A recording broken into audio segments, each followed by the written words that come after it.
നമസ്കാരം. പുതിയൊരു വീഡിയോയിലേക്ക് എല്ലാവർക്കും സ്വാഗതം. ഇന്ത്യയിലെ വിവിധ ഭൂമിശാസ്ത്ര മേഖലകളെ പറ്റിയാണ് നാം പറഞ്ഞുകൊണ്ടിരിക്കുന്നത്. അതിൽ ഒന്നാമത്തെ ഭൂമിശാസ്ത്ര മേഖലയായിട്ടുള്ള ഉത്തരപർവ്വത മേഖലയെപ്പറ്റി ഒരു വീഡിയോ ചെയ്തിരുന്നു. അതുപോലെ രണ്ടാമത്തെ ഭൂമിശാസ്ത്ര മേഖലയായിട്ടുള്ള ഉത്തര മഹാസമതലത്തെ പറ്റിയും ഒരു വീഡിയോ ചെയ്തിട്ടുണ്ട്. ഈ രണ്ട് വീഡിയോയും കാണാത്തവർ അവ കാണാനായിട്ട് ശ്രമിക്കുക. വീഡിയോയുടെ ലിങ്ക് ഐ ബട്ടണിൽ കൊടുക്കാം. അതുപോലെ കമൻറ്റ് ബോക്സിൽ പിൻ ചെയ്ത് വെച്ചിട്ടുണ്ട്.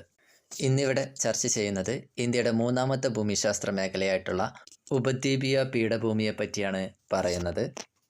ദശലക്ഷക്കണക്കിന് വർഷങ്ങൾക്ക് മുമ്പ് ഇന്ത്യയുടെ മധ്യഭാഗത്തായി ഒരു അഗ്നിപർവ്വതം ഉണ്ടായിരുന്നു എന്നും ഇവ നൂറ്റാണ്ടുകളോളം പൊട്ടിത്തെറിക്കുകയും ലാവ ഒഴുക്കുകയും ചെയ്തതിൻ്റെ ഫലമായി രൂപപ്പെട്ട ഒരു ഭൂമിശാസ്ത്ര മേഖലയാണ് ഇന്ത്യയുടെ മധ്യഭാഗത്തായി കാണുന്ന ഉപദ്വീപീയ പീഠഭൂമി.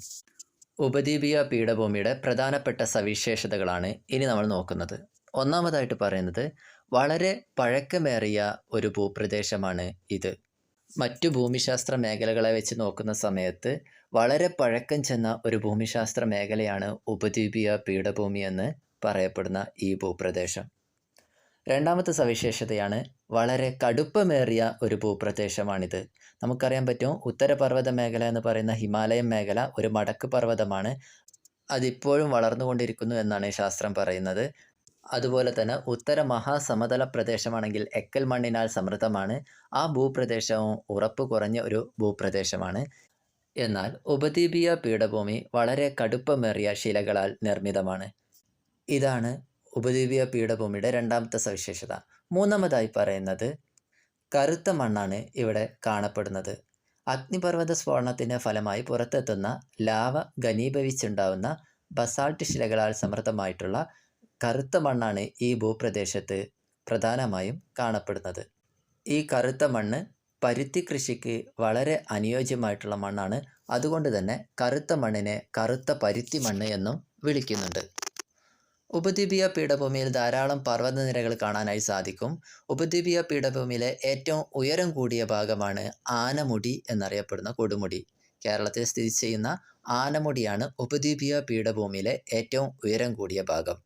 പീഠഭൂമിയുടെ അഞ്ചാമത്തതും വളരെ പ്രധാനപ്പെട്ടതുമായ ഒരു സവിശേഷതയാണ് ഉപദ്വീപീയ പീഠഭൂമി ഇന്ത്യയുടെ ധാതു കലവറ എന്നാണ് അറിയപ്പെടുന്നത്.